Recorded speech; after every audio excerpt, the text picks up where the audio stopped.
So hello and welcome everyone, those of you in the room, and also we have a second audience online. So just a few words at the start from me. I'm Catherine Wilhelm, Executive Director of the U.S. Asia Law Institute. And because this is the first speaker program of the new academic year, I want to make a little bit of an advertisement for the U.S. Asia Law Institute. Some of you may be familiar with us, others may be new. We are the leading place at the NYU Law School where you can learn about law and of East Asia and also East Asian applications of international law. We have a regular speaker series. This is the first of the semester, but there will be many more coming. I hope you will all watch our website and sign up for our newsletter. If you go to www.usali.org, you'll find our website, and there's a place where you can sign up for our newsletter, and that way you won't miss any of our speaker programs. And a word about today, it's particularly fitting that we are beginning our series this semester with a speaker from Japan because it is a time of, as I'm sure you're all aware, great turmoil, stress, anxiety, confusion about U.S. relationships in East Asia. And so it is fitting that we should open by hearing the view from East Asia, the view from Japan. And so with that, I will turn it over to Professor Bruce Aronson to introduce our speaker and the rest of the program. Thank you. Thank you, Catherine. I'm Bruce Aronson, Senior Advisor to the Japan Center at the U.S. Asia Law Institute, NYU School of Law, and also an adjunct professor at the law school. And I'll be acting as the moderator today. I would first like to thank our co-sponsors for this program, the Council General of Japan in New York, and the APEC Study Center at Columbia University. So then I would like to go on and introduce our speaker. Ryo Sahashi is a professor of international relations at the University of Tokyo, their Institute for Advanced Studies on Asia. He specializes on international politics in Asia, East Asia. He sits on government panels in Japan, including the Council on the Actual State of Land Use and the Advisory Panel on Science and Technology Diplomacy. He's also a visiting fellow at the 21st Century Policy Institute, Keidanren, and sits on the board of the Japan Center for International Exchange and National Bureau of Asian Research. Dr. Sahashi received his BA from International Christian University and his PhD from the Graduate School of Law and Politics at the University of Tokyo. He is a wide-ranging author. Among the four recent books, his two most recent books, he authored U.S.-China Rivalry, A Shift of American Strategy and Divided Worlds in 2021, and edited Asia Rising, a handbook of history and international relations in East, South, and Southeast Asia. His recent articles have appeared in a number of journals, including Pacific Affairs, Journal of Contemporary China, Contemporary Politics, and the China International Strategy. I should also add that from comments I received from numerous Japanese colleagues, it's my understanding that Professor Sahashi is a rising star at the University of Tokyo, Japan's leading academic institution, and a heavily sought after commentator by the media in Japan concerning international relations and Japan's position in the world today. So we're delighted to have the opportunity to hear from him today.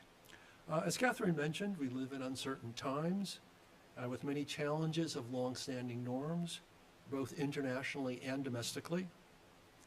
Internationally, earlier this week, on the 80th anniversary of the end of the Pacific War with Japan, China hosted a summit and a military parade, which many people saw as promoting an authoritarian model that poses a direct challenge to democracy and rules of the international liberal order that have prevailed since 1945. At the same time, there are now doubts that the U.S. is willing to continue its role as the leader of the liberal world order, as the current administration is taking a more transactional approach to international relations. So our questions today that we want to hear from Dr. Sahashi on is, what is Japan's role in this changing world? Can it assume an active role to help maintain and strengthen the liberal world order and global stability? What approaches and policies can it utilize to contribute to this goal in an age of increasing rivalry between the U.S. and China. So we are fortunate to have Professor Sahashi, who I would characterize as Japan's leading expert on U.S.-China relations, to discuss these fundamental and timely questions. Our program today is 90 minutes. We will hear an opening presentation from Professor Sahashi and then enter into what I expect will be a free-flowing discussion. We will respond to as many questions from the audience as we can, both in person and online. For our online audience, please use the Q&A icon to send us questions. Catherine Wilhelm, who introduced the program a minute ago, will act as the voice of the people online and let us know what are your questions. In the interest of conversation, it's going to be Ryo and Bruce this afternoon. Ryo, please go ahead with your presentation. Okay, thank you very much, Bruce and Catherine, for having me here in New York University. This is my really first time to come to this area of the New York. But I studied in the University of Illinois when I was a bachelor program. New York at that time, before September 11, was really expensive place to come as an undergraduate student. So I couldn't come down to this part of the New York. So this is my great pleasure to come to New York University this time. Okay, so today I want to share my perspective, what's going on in Japan and how we see the United States and the world for first maybe 20 minutes, so maybe by 2 o'clock. Then and Bruce and I will have a kind of conversation style presentation and talks in front of you. Then we can have more questions and comments from you. Is that all right? Okay, so just so, for the just the first 20 minutes or so, just let me, say a few things. First, I think you come here today, so maybe I don't need to explain this slide, but sometimes, I have to explain why you have to think about Japan, right? I don't know how you feel about Japan today, but now Japan is not like, really big power. You don't say declining power, right? But still, we are not so much very powerful power. We are not China. We are not United States. We are not EU. But so why do you need to think about Japan? Right? But I think there are plenty of reasons we have to think about Japan. Right? From the US perspective, East Asia or Asia is a center of prosperity, growth in the future. Japan is a really important partner. And many government people say it's a cornerstone, right? Most trustworthy ally of the United States. Okay, this is very, I'm coming not from the government, but this is very important point, right? Japan is a really important partner for the United States. But the secondary, this is very interesting. Japan has increased its defense budget so much. I'm, a scholar of international politics. So this is very interesting phenomenon. Japan spent 1.8% of GDP now for defense budget. It was less than 1% for many years, many decades, but rapidly increasing its defense budget. And at least I'm sure they try to aim 2% target. But the American government, Trump administration now seem to ask, Japan government spend more than 3 or 3.5% of GDP for defense budget. So from my perspective of international politics theory, scholars, this is very interesting phenomenon, right? The big change of balance of power.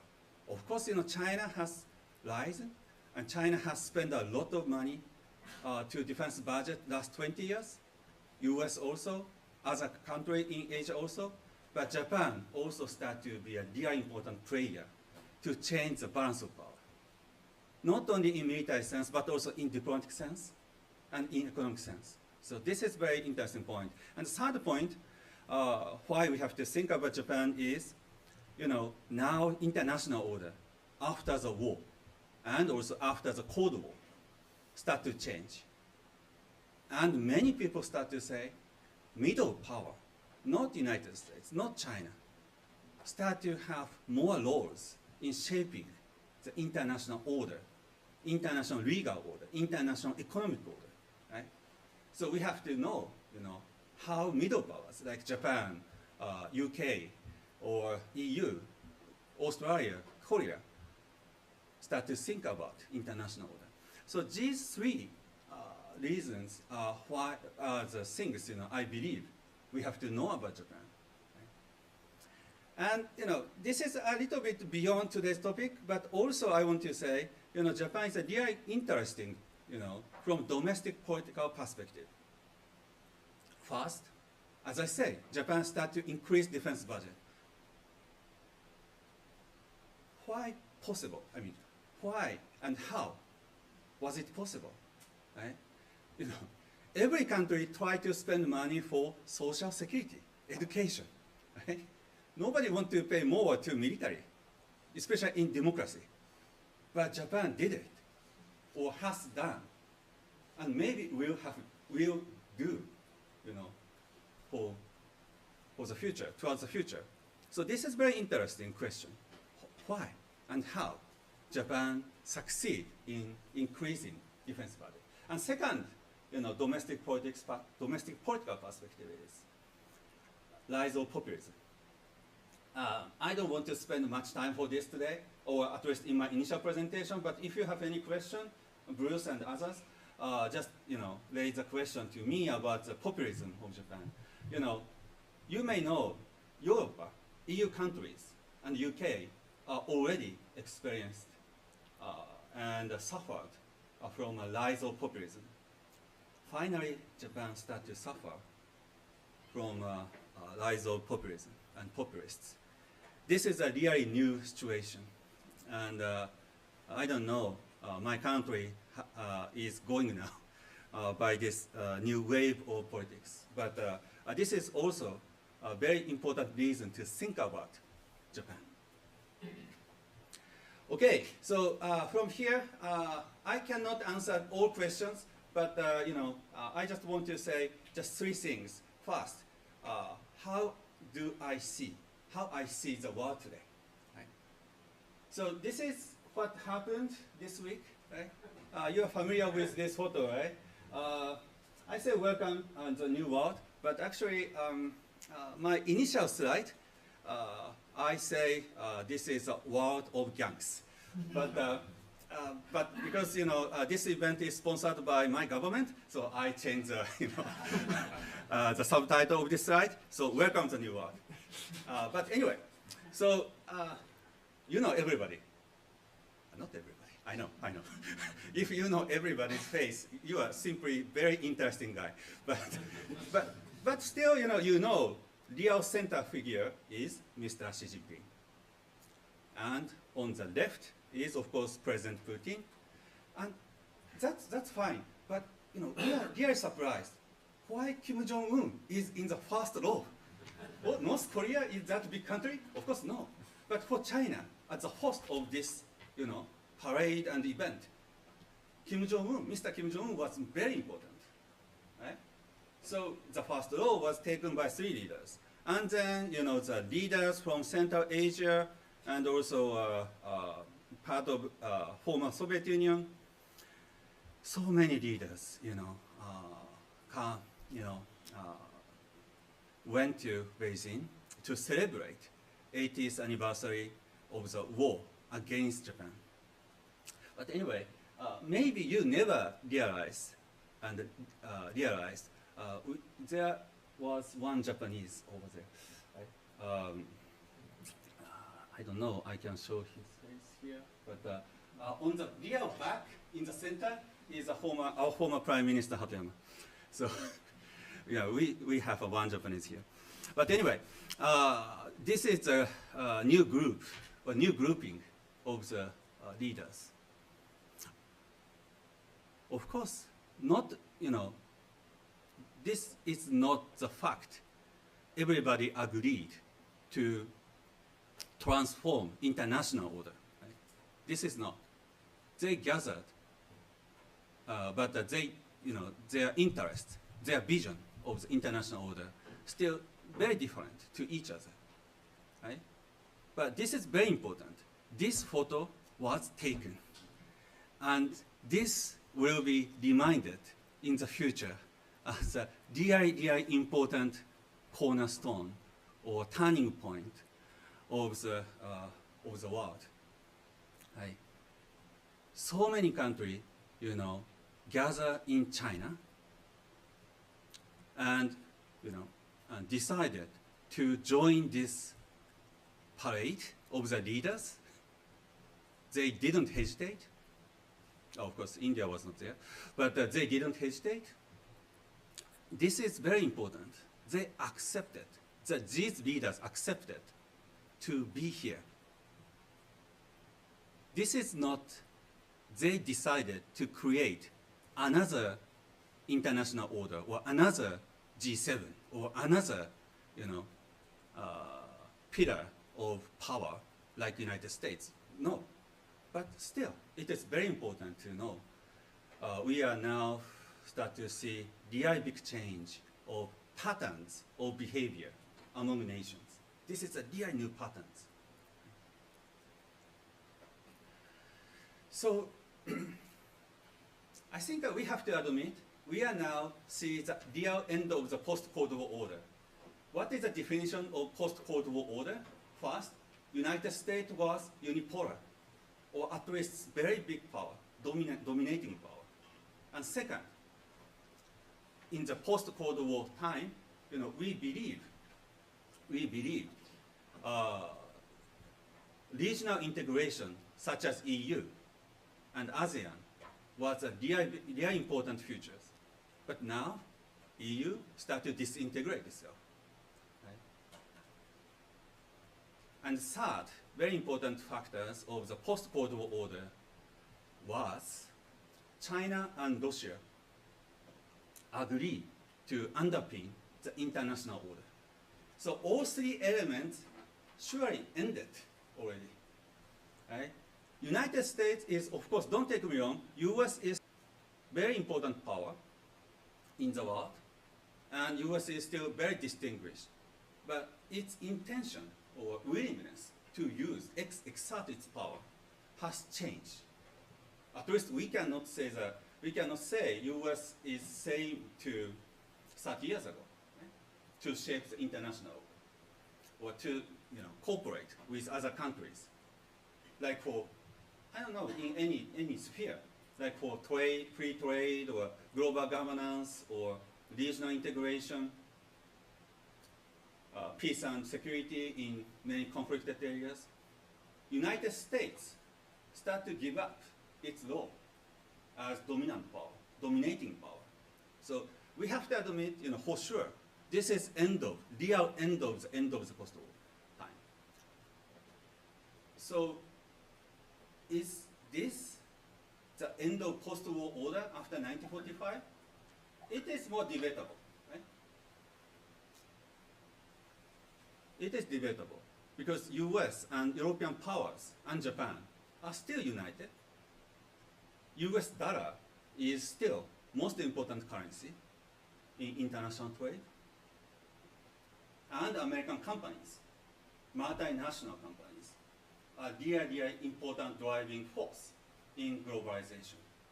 These three elements, military power, financial power, and economic power, the three pillars of post-war order led by the United States. But I think, not many, but some people in American government start to say, or start to wonder, do we really have to underpin US dollar as international currency? Do we really need to keep forward basing in the, beyond the US security, beyond the US border? Many people start to wonder, do we really have to spend our resources for the sake of other countries, right? So my answer, temporal ad hoc answer at this moment is, this is not at the end of the post-war order, but we start to see the ending. This is a kind of, very difficult moment. but we start to see the crops might come very soon about the post-war order, underpinned by US military power, nuclear power, US dollar, and US companies. But it is very understandable. Now we have to admit the international cooperation or contribution to the world was really big burden on the US. We have to admit. And many countries, I have to say, including European powers and Japan, really try to shift the burden to the US, right? So this is very understandable. Now, American government and the president of Trump want to reshuffle this balance or portfolio among allies. But if this will put an end to the international order, this is a really big thing. I think you are now studying law here, or you're practicing law in the United States. But just for example, if U.S. and other countries start to do differently on international trade, it is disaster, real disaster. Same to like the United Nations, right? Global governance start to be real collapsing itself. So I think international order is really difficult now. So this is my, this is how I see the world today. Also, I'm coming from Japan, so just let me talk about just 1 minute about U.S.-China relations. I don't need to explain about U.S. and China not in good mood. Everybody knows that. And from the first Trump administration, they start to compete each other. They say we are now going to great power competition. This is a vocabulary Biden administration here I favor to use. But last 40 years, U.S. tried to engage China, keeping some hope of democratization on China's side. But that was just an illusion. So they admit, then they start to take a different strategy. Okay, this is understandable, right? And U.S. and China had a trade war from the first Trump administration, and even under Biden, United States tried to keep economic security against China. I mean, try to regulate the investment from China, try to regulate the export of important goods and technology to China, and other things. I think first Trump administration and Biden administration had many points in common. They tried to regulate the flow of information and technology and goods and even people between two countries. And China tried to manage the relationship with United States, but they also start to hedge against the worst case scenario. How about today? I think this is very interesting to watch U.S.-China relations at this moment as a watcher, because United States, Trump administration, China policy is negotiation first, right? And they keep a negotiation. Finally, the third round was in Stockholm, but Geneva and London and Stockholm. They had a 3 discussion at the ministerial level, and maybe they will have a summit meeting between two countries. And interesting things is, United States start to relax economic security against China. Right? They, now NVIDIA, AMD can sell chips to China. Of course, this is not the first grade, but H20 is now possible to be sold to Chinese company. This is not what we believe until last year. Okay, but everything is very flexible. So we still believe U.S. and China are in competition, in bad mood. But the negotiation between two countries start to change the landscape, at least for the eyes of Japanese and maybe other ally, right? We have to obey economic security, actually, but the United States itself start to relax economic security. This is very new situation. So this is what I wanted to say, about my own view on the world. So I only have just 4 minutes to go to conclude my initial presentation. So just let me say something about Japan's strategic viewpoint on the world today. I think the government people are really, really busy to manage the alliance itself. As you know, yesterday, 2 governments agreed to publish a presidential memorandum, and also 2 governments issued a joint statement and others. So Japan will have a really good success in reducing tax on automobile and others. But Japan also have to spend big money of investment to America. Actually, my personal concern is, could we really keep that big investment money productive for Japan's interests? I have big concerns on that as a taxpayer for my own country. But anyway, so this is what my government has worked so well, manage the alliance. Right? But at the same time, they try to build up military. As I said, now they start to spend a really big money for self-defense forces. Anyway, this is first cover of defense white paper. We are country of cartoon, so we put cartoon everywhere. But this is just a small figure, so and in Japanese, so you don't need to take a look. But the government start to spend a really big money to introduce a new weaponry system from the United States, and also they start to develop our own national system in Japan. So as I said, this is a kind of new factors in the regional balance of power. But anyway, so that's all about Japan's strategy? I really don't think so, because if we only manage the alliance and build the military, no, this will not, how can I say, satisfy our strategic aims, right? We have to take care of international order. And also we have to take care of our own trade with China and the world, right? So these 2 strategies are not sufficient. Right? Naturally, my country start to have more strategy, more strategic behavior. Most importantly, they start to enhance its own autonomy, economically and diplomatically.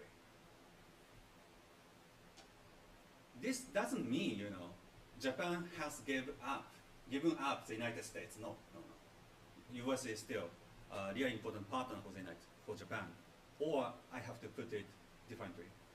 We don't have any alternative.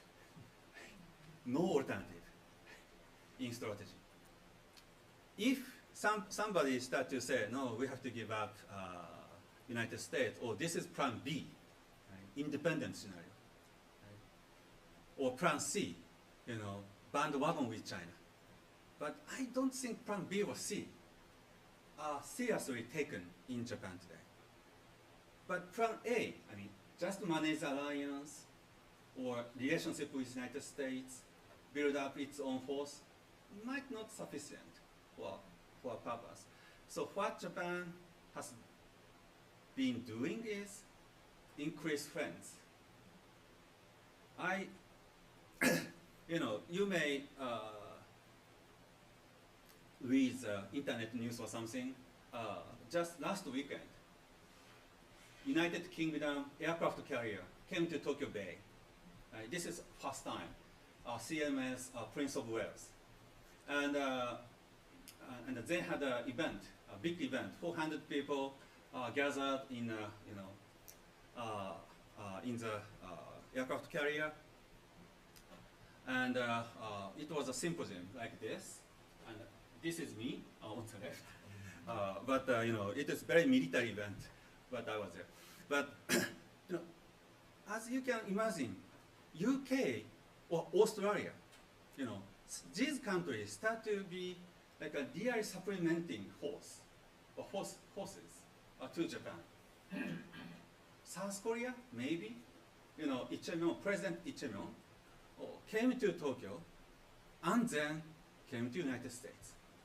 This is actually first time for Korean president visit Japan before going to United States.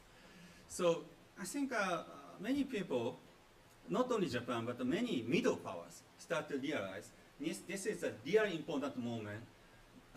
They teamed up. But they also know they cannot fill in the space US leadership start to lose. Right? So this is just an ad hoc solution, but better than nothing. So this is, I think, you know, what Japan's Plan A plus strategy, or I can say it's a moderate strategy. But that is what's happening now. So finally, I want to say just two things. First of all, I'm really concerned on my country's politics, domestic politics. It started to be taken by populism. In the last upper house election, ruling party coalition didn't get big votes. They lost a lot. I think in total, in constituency, there's over 6 million votes. Right? And the populism party, one populism party, Sanseito, received 9 million votes. It's crazy. Crazy victory for them. So, but you know, I think stability of politics is now in question in Japan, right? At least, you know, to exercise such a Plan A or Plan A plus strategy, we have to expect a stability of politics, or even exercise the agreement with the United States. You may want to see the stability of Japan politics, but I cannot guarantee you who will be next prime minister next year, right? Nobody knows. Nobody knows what kind of coalition we will have next year. So I have a real big concern on domestic politics of my country. And also, this is just my final comment, but you know, if Japan start to lose the stability, some people may start to say, oh, we cannot believe the US. But also we cannot believe China. We have to go more independently.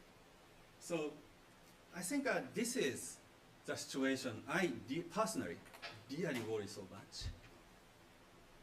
So for this worry, I always say we have to team up with the United States. We shouldn't give up United States. Because US, if we can manage the alliance with the United States, we don't need to go independent. So the message we receive from Washington every day start to lose the base of credibility on the side of ally.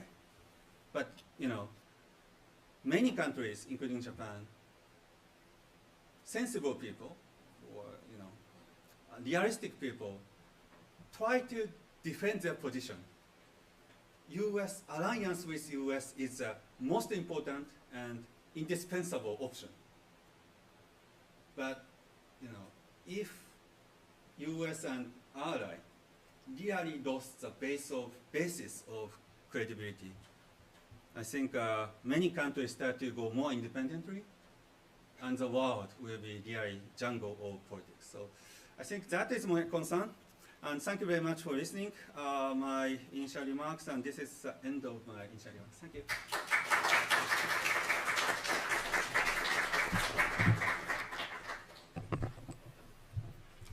Well, thank you very much. So you raised many interesting points that I would like to follow up on. I'd like to start perhaps with your view of relations between the U.S. and China, for which you're the acknowledged expert. So you characterize it as moving from a relationship of engagement to one of competition.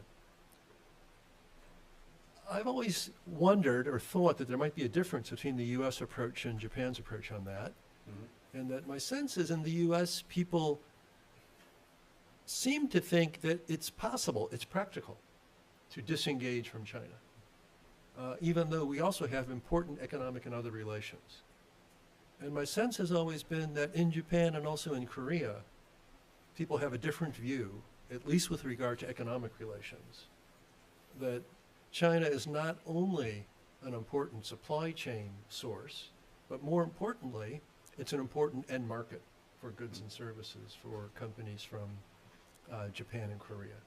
I'd like to hear what you think about that. Is it possible for the U.S. to totally disengage, and do you see a difference in attitudes between the U.S. and Japan towards economic and other relations with China? I think now we start to see kind of different attitude to China, right? Among U.S., Asian nations like Japan and Korea, and also even European powers, European countries. I think that these differences come from the different reliance on trade or economic relations with China, and also distance with China, right?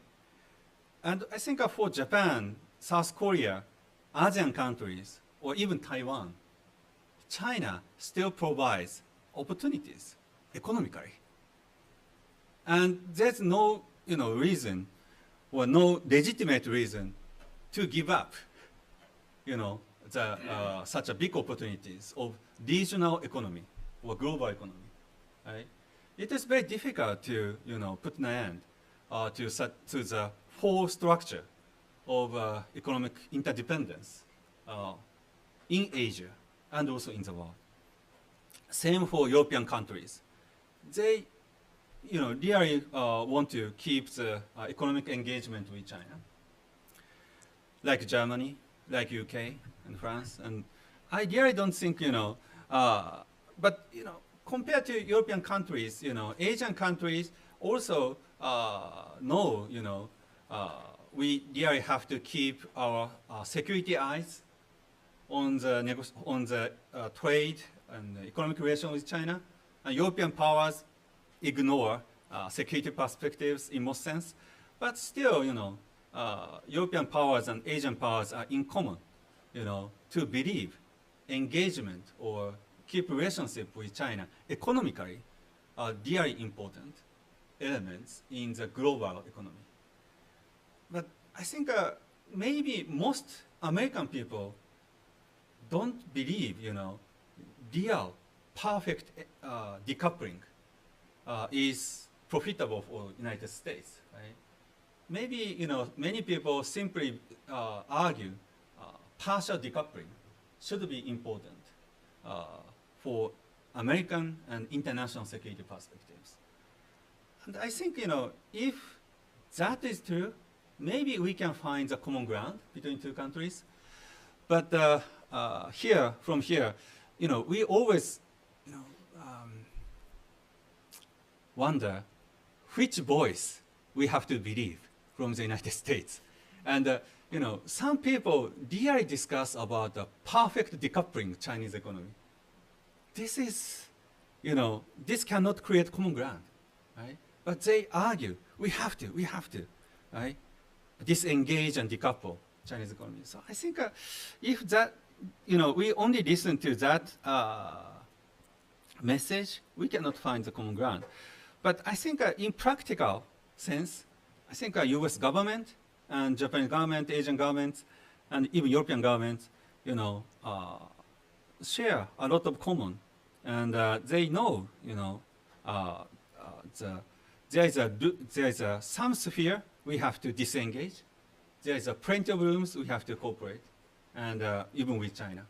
So I think we really have to think beyond, political ideology, like decoupling. Well, thank you. I mention it because in the U.S., as I mentioned, we tend to focus a lot on supply chain issues, as if that's the only important economic dimension of our relationship with China. But if you are a shareholder in any of the S&P 500 companies, like Apple still gets about 20% of its revenue from China, as I recall. So I think in the U.S. we tend to underappreciate the other economic relations apart from supply chains, which strikes me it's not true in Japan and Korea. So to the extent that difference exists, and would it help create some sort of constraint on how far the U.S. will go in decoupling? And you mentioned common ground, and I certainly hope so. Yeah. Are you optimistic that we will reach that? No. Okay. But before going to that, I think it is very important point. American policymaker emphasize the supply chain issue. Same to Korean, but I think China is not only the issue of supply chain, as you said in the previous conversation. So China is not only for supply chain, but China is also market. But also China is a partner for some scientific, cooperation, or technological cooperation. So I think we have to see the big picture. Right? If not, we cannot find the common ground. But I think, some people in the United States policy-making world really extremely argue, to cut off the relationship. And they always, stress the point of supply chain and critical minerals and others. Yes, we have to diversify. Yes, there's no question. Many Japan company, Korean company, Asian company do so. They are not stupid. They try to diversify. But if the message is just disengage or discouple, I think it's very difficult. But I think at this moment, even now, there's some people to argue decouple is the only choice. And I think such a hawkish view is really difficult to manage a relationship with partners in Asia and in Europe. Okay. So to the extent that the U.S. and China are now engaged primarily in competition, so we're all familiar with security aspects, economic aspects, perhaps geopolitical and diplomatic aspects. But ultimately, what are we competing about? Would it be fair to characterize it? You saw the mention about the meeting in Beijing of all the authoritarian-friendly regimes. Are we ultimately competing about kind of a governance model of authoritarian versus democratic model, and which one actually is more attractive or produces better results that might appeal to third world countries? Is that how would you describe the competition between U.S. and China ultimately? I think China this Monday, Chinese government published a new document about global governance initiative, right?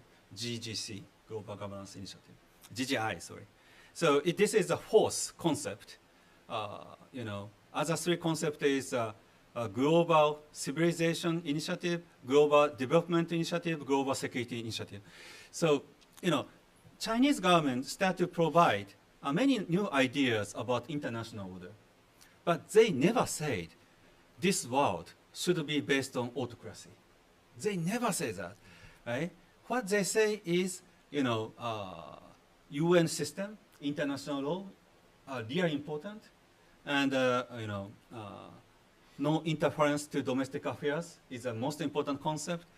So I think what they try to compete with United States or G7 countries are kind of how much rules-based order should be configured, right?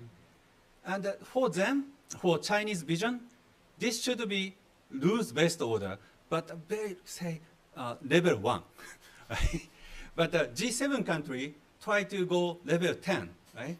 So this is very, I can say, very handful, really skillful way, to describe the vision. by China. So they never say, oh, this world should be based on autocracy or by the dictatorship, right? But they try to dilute the meaning of rules-based order. So this is what we compete. But I think for us, just take a good example is like international trade. We really want to go more on free trade. Right? I mean, United States is not ready for that at this moment, but I think a free trade or rules-based order are really important. I mean, we have to aim, more, say, common norms and common legal basis, but towards a free trade. But I think China's position is not so much on free trade. So if we cannot compete well over this rules-based order, we simply going back to level 1. So I really don't think this is good for our economy.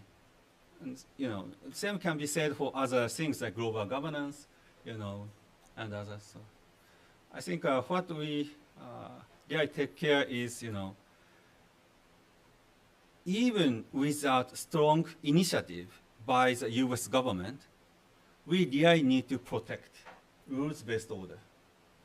But you are now in law school, so I mean, you are really fine with the vocabulary, rules-based order, right? But don't laugh. In the reality, in the real world, outside law school, if you say, oh, it is very important, rules-based order, most diplomats just laugh. Where is? Right? So this is the reality. Many people start not to believe international rules, international laws, international norms, right? But because of this, we really have to underpin international legal order. Right? So our task is, how can we do it without strong initiative from the U.S. government, right? Maybe Japan, UK, and other European countries can do, but not so much sufficient, right? Just look at the G6, G7 minus United States countries, total GDP. Not so big, right? We really need more partners, like India and others. But India is always very tough to cooperate, especially for these kind of things. But we really have to, find more partners, friends, towards legalizing the international order. So, if not, we simply lost this competition. Okay, very interesting. So we need to compete for the international legal order, even though China doesn't seem to be directly competing against it, or at least not. Yeah. So we have a different understanding of international order. Level 1 understanding and level 10 understanding is different. So I noted you mentioned India again. So do you have any thoughts on what the U.S. could do realistically that would be better than what we've been doing recently? Is the Trump administration foreign policy really creating an anti-China coalition or inadvertently creating an anti-U.S. coalition from the picture we saw in Beijing? India is very interesting, and if you allow me, United States to lose India now, right? Actually, Prime Minister Modi just came to Tokyo, and it was a really successful summit meeting, I think. But the United States didn't get the hearts of Modi, right? And I think I don't want to blame not only President Trump, but also India has a reason to compete or to be tough against the United States. Like, for example, President Trump said, he made a peacemaker laws for India, Pakistan, issue, but India, as a, with a big pride, cannot let Trump say that, right? So, not only President Trump, but India has a reason and has a responsibility for this, recent bad relationship, bilateral relationship between two countries.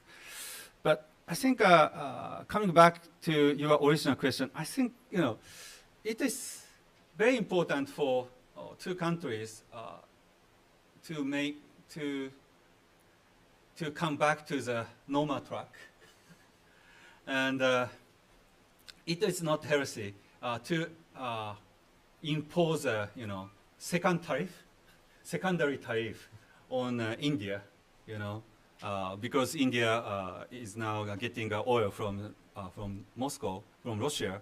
So U.S. is now imposing a secondary tariff to India. So, but I think two countries have to stop this fighting, and I think if India is a side with United States and a side with a country like Japan and UK and Europe, I think it simply makes us. But I don't know. They really can change the course now. So. Okay. I'd like to move the discussion to U.S.-Japan relations. At the U.S. Asia Law Institute, we held speaker programs and have a symposium online on Nippon Steel's recent acquisition of U.S. Steel.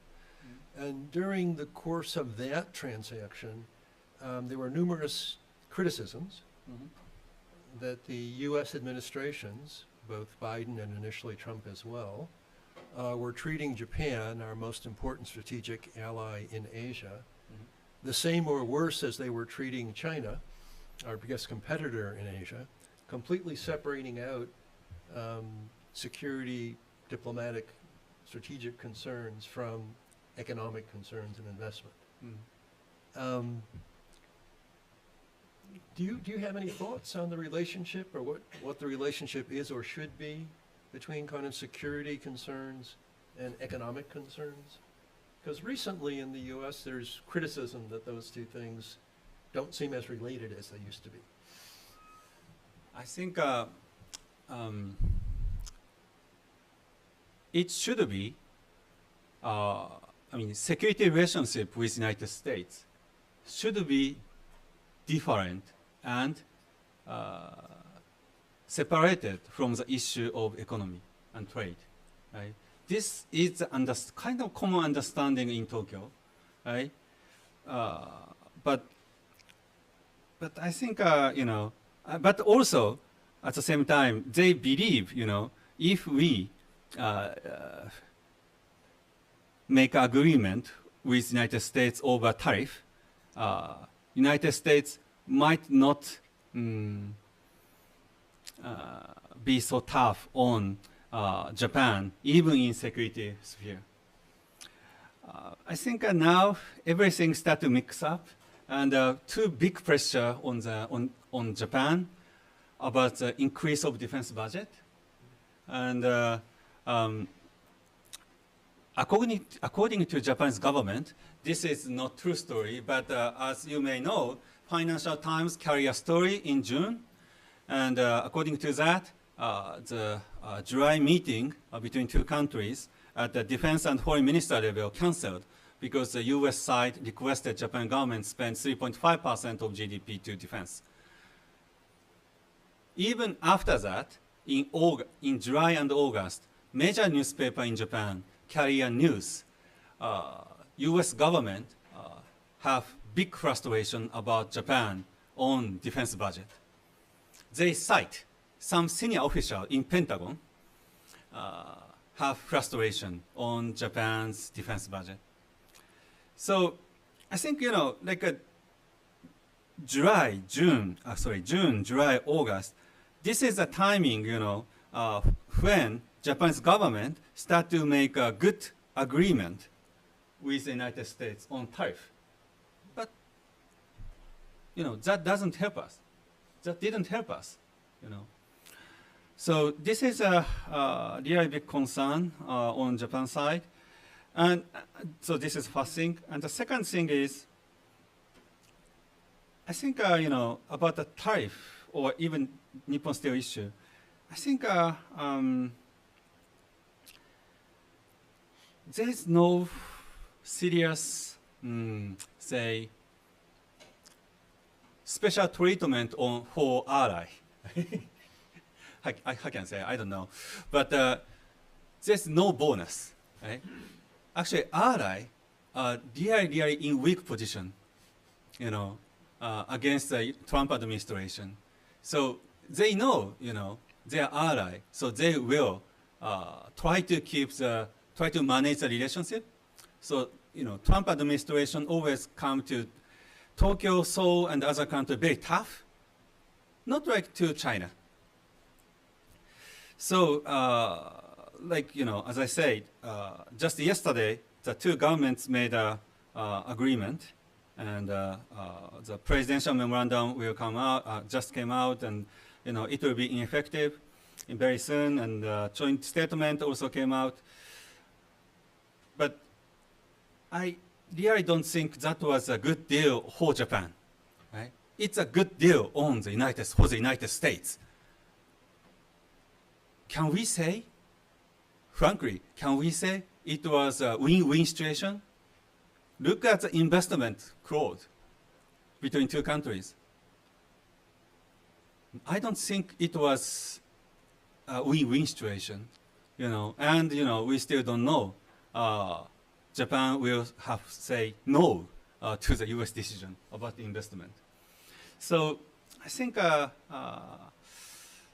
second point I wanted to make is, allies are somehow in inferior position to non-ally. So this is not a healthy situation. So transactional bargaining. Transactional, but if this is transactional, President Trump and the United States should be transactional equally to all countries. But the conditions are tailor-made in each diet, right? And ally are always in a very difficult position. Well, yes, and we'll see what happens with the memorandum of understanding reached yesterday. I'm still not clear exactly how the investment will be handled in practice. Mm-hmm. So I think we need to wait and see Yeah. how good or bad it is, but I think your point is well taken.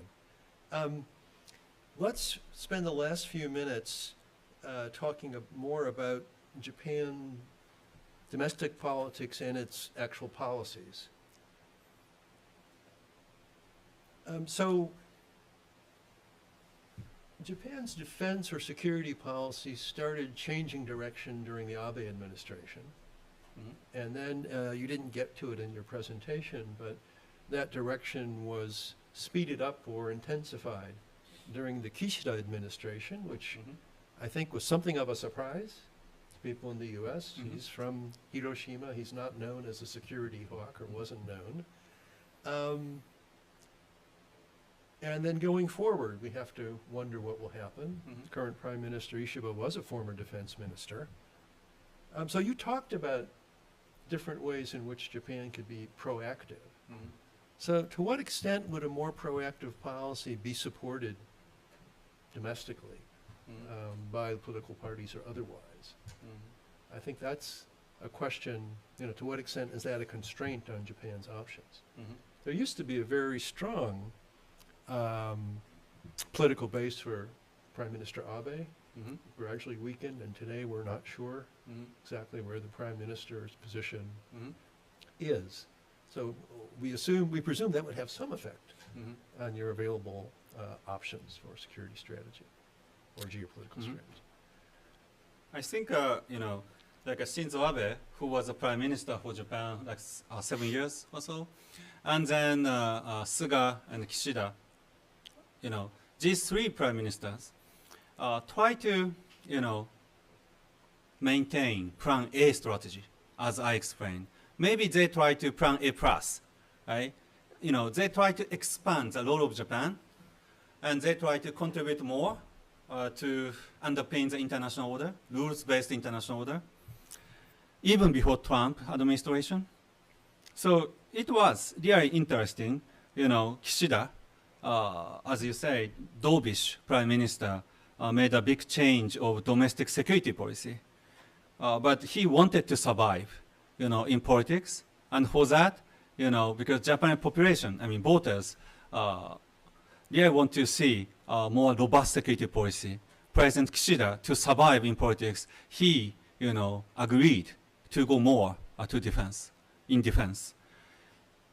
So it was, kind of plan A or plan A plus decade, last 10 years. And even Ishiba tried to keep this legacy or tradition, right? Because he doesn't have big political base, so he cannot make a big change, right? And he is very busy to maintain the alliance with the United States and try to negotiate with U.S. government for tariff. So, but the important point we have to think is, now, as I said in my initial remarks, our politics is now in very chaotic situation. We don't know who will be prime minister next year or next month, right? So, if so, I don't know. It depends on who will be prime minister. But I believe, very center politicians, if the centralist politician will be elected as prime minister, they will keep plan A plus strategy.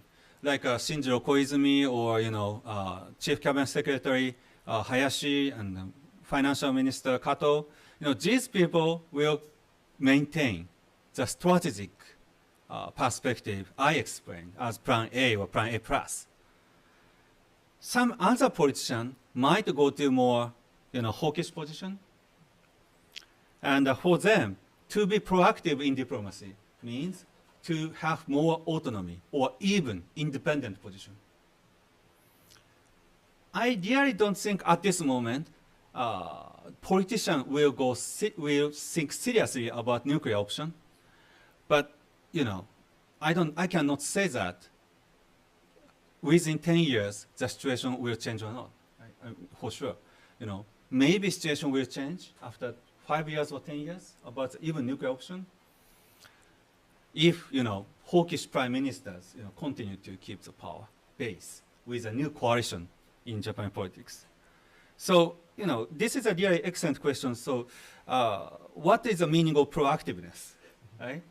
But I think at this moment, I think the mainstream politicians still believe being proactive means plan A plus. Try to underpin the alliance, try to maintain the balance of power.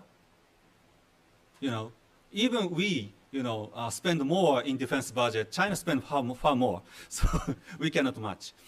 So, but to maintain balance of power, to deter the challenge from the divisionists is really important.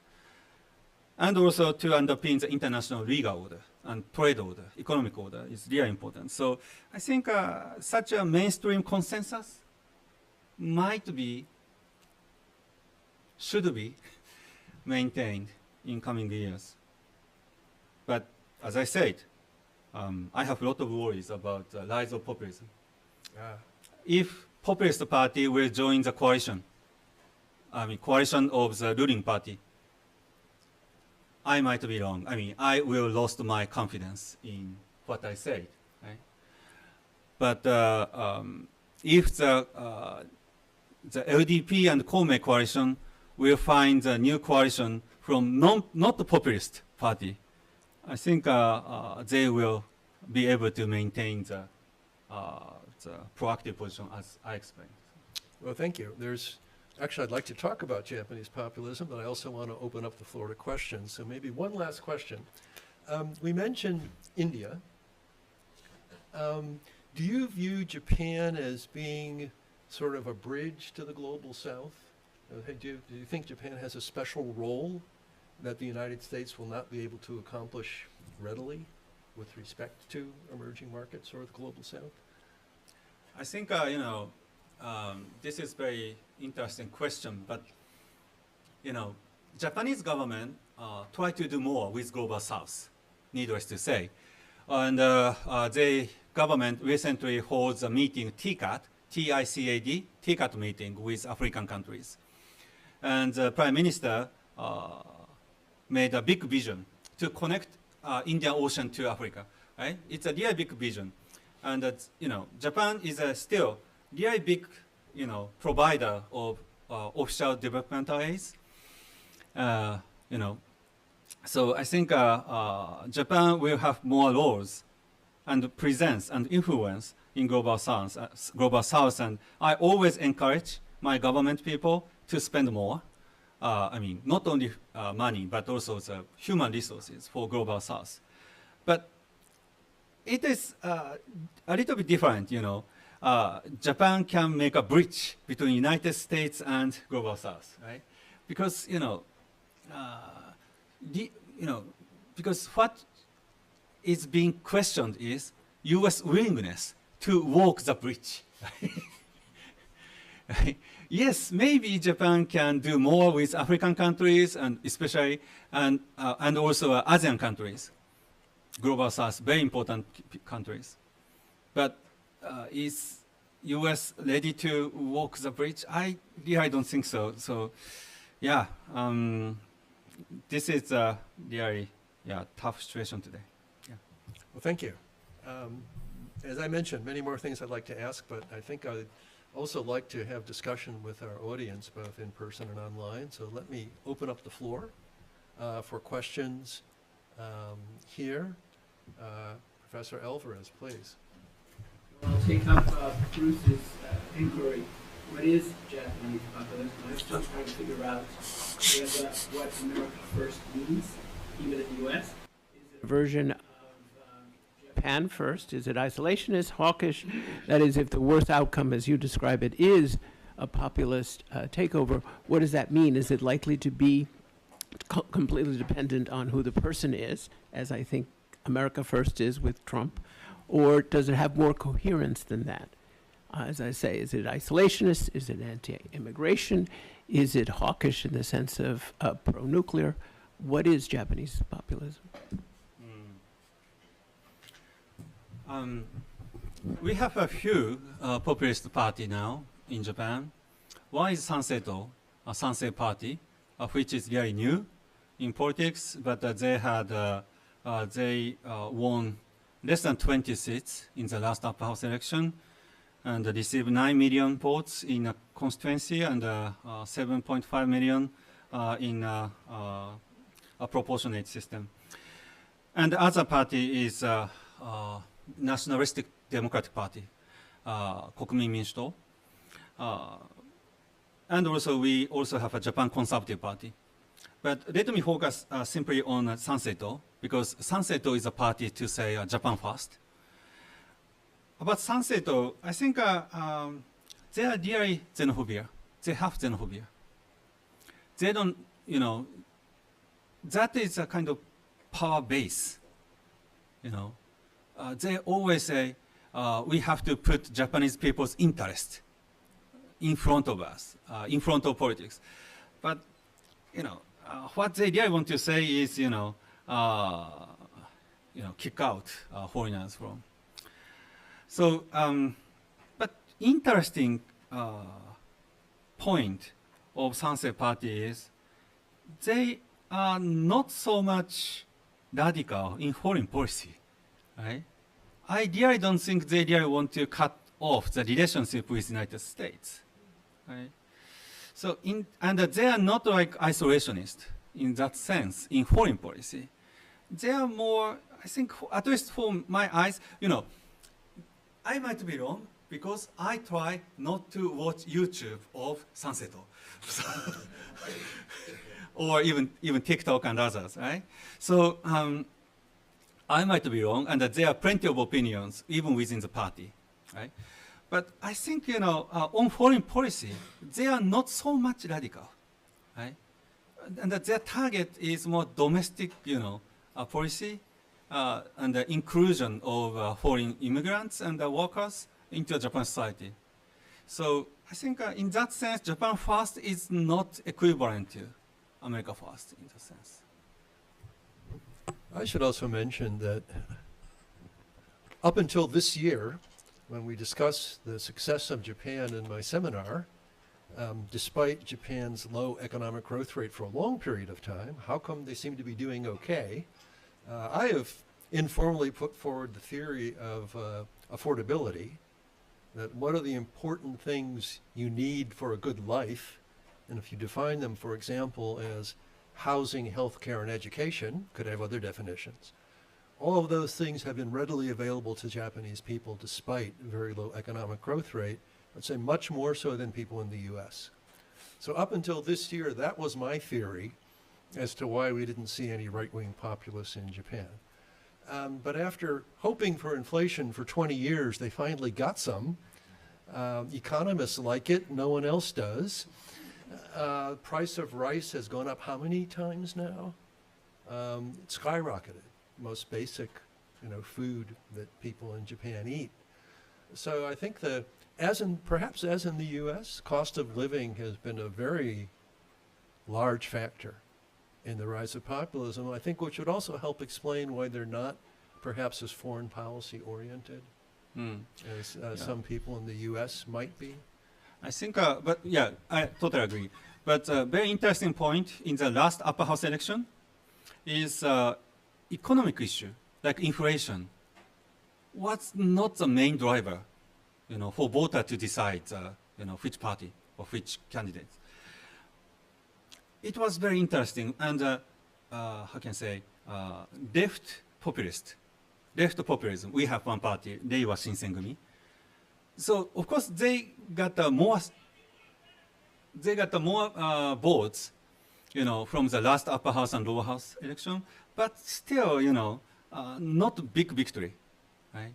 Light populism was really strong, and that was because xenophobia, and but I'm always hesitate to use actually xenophobia because what they say is they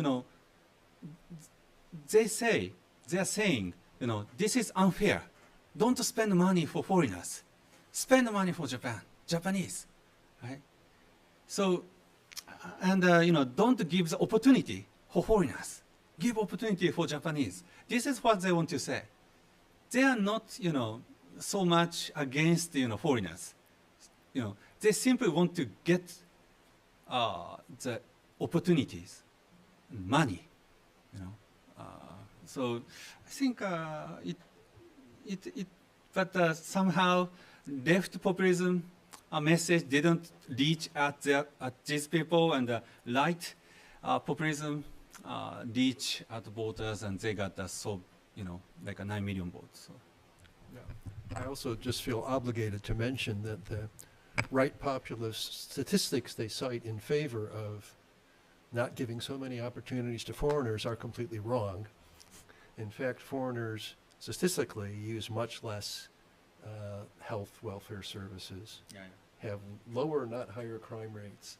So all the specifics that are cited for why we're favoring foreigners are all, as far as I know, are all inaccurate. But there are economic and other circumstances that people are not happy with, and I think it's a reaction we see elsewhere in the world too, that we can blame someone who's not originally from our country. Okay, let's please move on. Gosh, lots of hands. Yes, Roy, please go ahead. Thank you very much for the wonderful presentation and conversation. And I'm Roy Umetsu. I'm working here as a practitioner of a law firm, so I'm advising a lot, Japanese companies feature called in between US and China. So from my perspective, the simple question is whether this situation, environment, international environment is good for Japan or good for Japanese companies or not, or actually having businesses in the United States. And the kind of generally speaking, it has been said that this uncertainty or unpredictability is creating quite negative sentiment, for the Japanese industries, Japanese companies. But especially more recently, for the last few months, I'm feeling a lot of positive energy from the Japanese community here, Japanese companies here in the United States, that they are feeling this is a great chance for the Japanese companies to come here, possibly because of the relationship with the US-China, and the relatively speaking, Japanese companies are becoming more kind of prioritized, and they're feeling that this is the great chance for, and the Japanese investments are kind of being welcomed. So, but from the legally speaking, because I'm a lawyer, actually it's becoming more and more difficult to get a balance in between US regulations and Chinese regulation. The Chinese government also started to have a kind of strict export controls, and they may create the same re-export control. For example, Chinese product cannot be exported to US, or Japanese products using Chinese technology cannot be exported to US in the future. So it's becoming more difficult, but still, I think, if we get a good balance in between US and China, it may be a great chance for the Japanese companies. But I just wanted to listen to your views from your perspectives, whether this is actually simply good and bad for the Japanese companies here. I think at least I can say this is a really good opportunity for law firms. So, but anyway, so I think even for companies, yeah, I totally agree with you. Some company, not all, I believe, but some company can find big opportunities by this strategic competition between two countries, or even the boom of economic security, because maybe they can expect political push to relocate the factories from place 1 to place B, and they also can expect subsidy. So I think this is not always a bad things, bad news for them.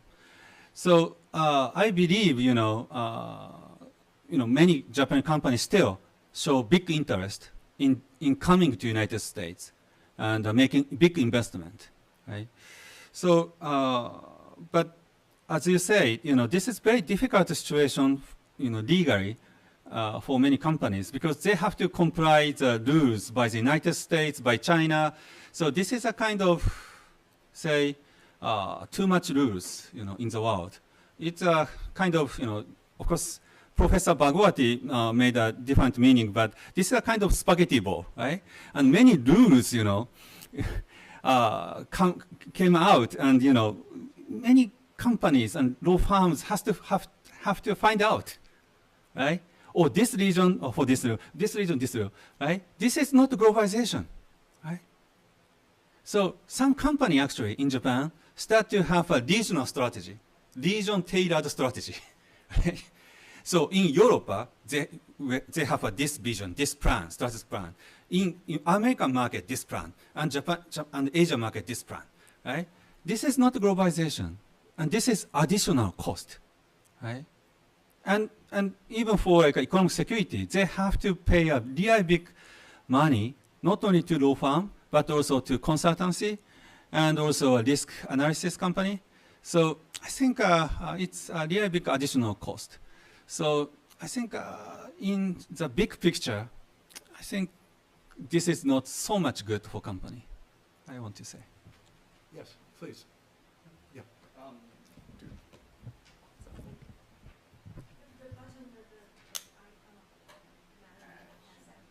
Okay, so I wanted to ask. Just speak loudly then. Sure. Yeah. Maybe that. Okay. My name is Elias Gold. I'm a researcher at a European national security think tank, the Proxy Security Studies Institute. I was a bit surprised to hear, or rather not hear, anything about the Quad alliance, especially given the questions about India repeatedly, and that there was complete absence of that. Is the Quad alliance dead in the water, or is it not as relevant anymore, given the geopolitical environment we're in? And sort of as an addendum to that question, do you see now, with the lack of credibility with the U.S., do you see Japan or similar countries kind of rebounding if, let's say, a democratic president is elected, or a more, let's call him a more conventional president is elected in the near future? Do you see that bridge being burnt, or do you see sort of resurgence in that alliance? I think, of course, among Quad, the India is not the same condition with other three countries, right? Other three countries are connected by former alliance treaty. Right? India is not. But the main purpose of when Quad was institutionalized, main purpose was to bring India in the institution of security institution. Right? So it was really important component of security architecture in Asia. But not only in security, even in technology area, India has a big potential. It is very important and, I can say, legitimate to bring India in the landscape. So I think Quad still has many reasons, to be supported by United States, by Japan, and also by Australia, right? So the question now is, America, United States, Trump administration, do I want to keep Quad? President Trump might not go to Quad summit, right? But he may go to APEC summit and East Asia summit, so not so bad. But anyway, we have to be reminded, first Trump administration was the administration to start institutionalize Quad, right? Mike Pompeo, Secretary of State, tried to institutionalize Quad Foreign Ministers meeting, and Biden, kept that, strategy. So they they are more serious about institutionalizing Quad. So I think, at this moment, we shouldn't be optimistic about U.S.-India relations, but Quad still has a really big potential. But I don't think, it's a good idea to frame Quad just as anti-China coalition. No, I don't think so. This is more than, the coalition against China. India is very important in technology, in economy, right?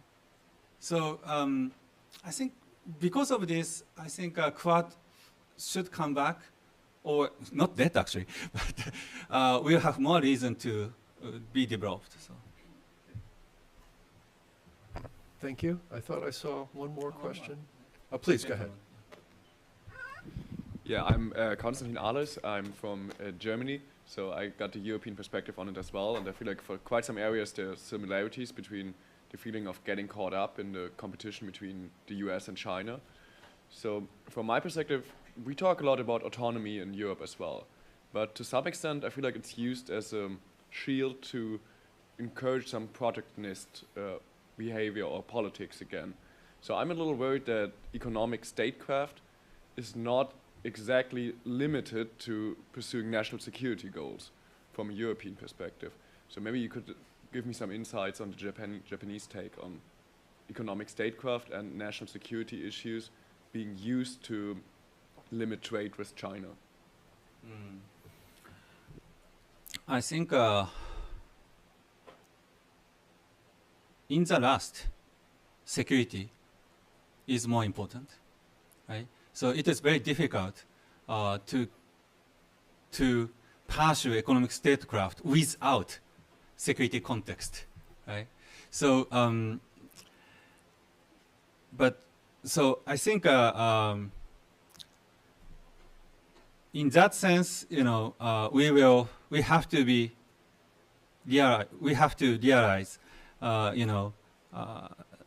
kind of free communication or free, the situation with freedom to engage China economically is too difficult now, right? We have to introduce more and more, economic security measures, and we cannot do economic statecraft without national security perspective. So, but at the same time, I think if we only believe the national security, we cannot survive. We cannot, maintain the, economy. So I think the most important point might be, how to keep the fair environment for all countries, right? Now the situation is like, American companies have enjoy better condition than other countries, even with China economically. So this is not so good. So I think even though, we have to pay more attention to national security, we really have to,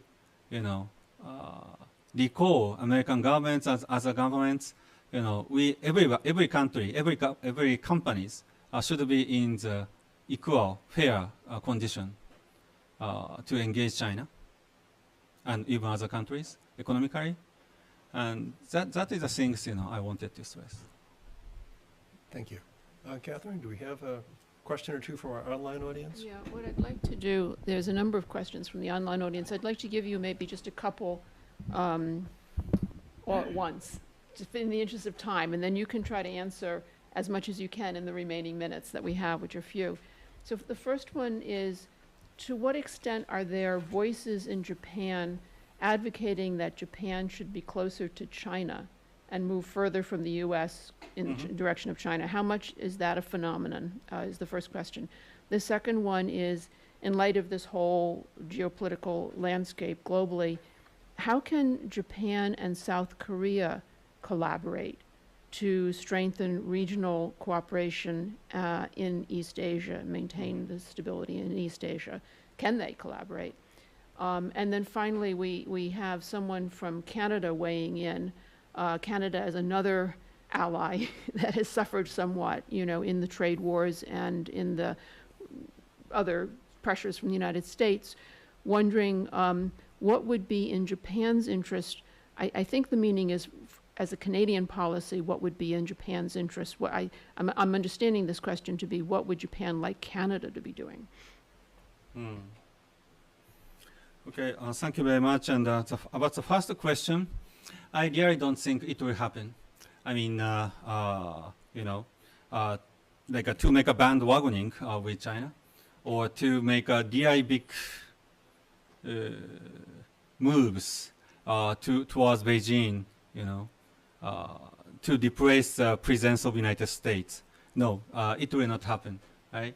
I think among Japanese people, China doesn't have such a good credibility, So I really don't think, I really don't think the seesaw game, US is now not so heavy, also China will become heavy. No, I don't think so, right? So I think the more likely scenario is, if Japan lost confidence on the United States, maybe they will go more independent, autonomy, or partial autonomy, or try to encourage US to be more reliable. So only two options. It is, I actually, as I said, many Japanese company and strategists don't deny the value to keep the good relationship with China, but that doesn't mean, China could replace the United States for Japan's strategy. No, this is not the situation. China didn't have, has not achieved such a big reputation among, Japanese people. So Japan-South Korea cooperation. This is actually very interesting because, President Lee Jae-myung and Japan government engaged successfully last month. And I think both countries not only try to collaborate on North Korean issue, but they also start to collaborate more on economic security or technological cooperation. And needless to say, two countries are neighbor to each other and very close, and they also try to cooperate more in a social and cultural sphere. So I think, there's plenty of rooms to collaborate more even in diplomacy. But actually, I try to encourage both country diplomats to work more in Washington. I really don't think they are ready for that. South Korea made a promise to Trump for big investment after Japan's promise to President Trump. I think two countries share the fate. So I think they really have to collaborate more. This is, even diplomatically, with the United States. And, that could be really new situation for trilateral cooperation. But, let's wait and see, But the Japan-South Korea collaboration has a big potential this year and maybe next year too. Finally, Canada. I don't know actually. I have to know more about how can Canada and Japan, both G7 countries collaborate more diplomatically. And needless to say, Japan has a really big interest for NAFTA or USFTA. Sorry, not USFTA, USMCA, right? So I think it is very crucial for Japan, Canada, such a trade countries, collaborate more, but not so much successful at this moment. But I think Canada is actually a really good example of middle power. They are always try to play a big role in legalizing the world. And so I think there is still plenty of rooms, and I think Japan will really want to hear more about from Canada about what's happening now in the USMCA, and how can they try to keep the economic structure here in the region. It is really crucial for Japan company too. So. Thank you. There are many more issues I would like to cover, but unfortunately our time has run out. So I would like to thank Professor Sahashi for sharing his insights and analysis on quite a number of related fundamental and timely issues that we're all thinking about in foreign relations these days. I'd also like to thank our audience both here and online for joining us, and we hope you will join our programs again in the future. Thank you. Thank you very much.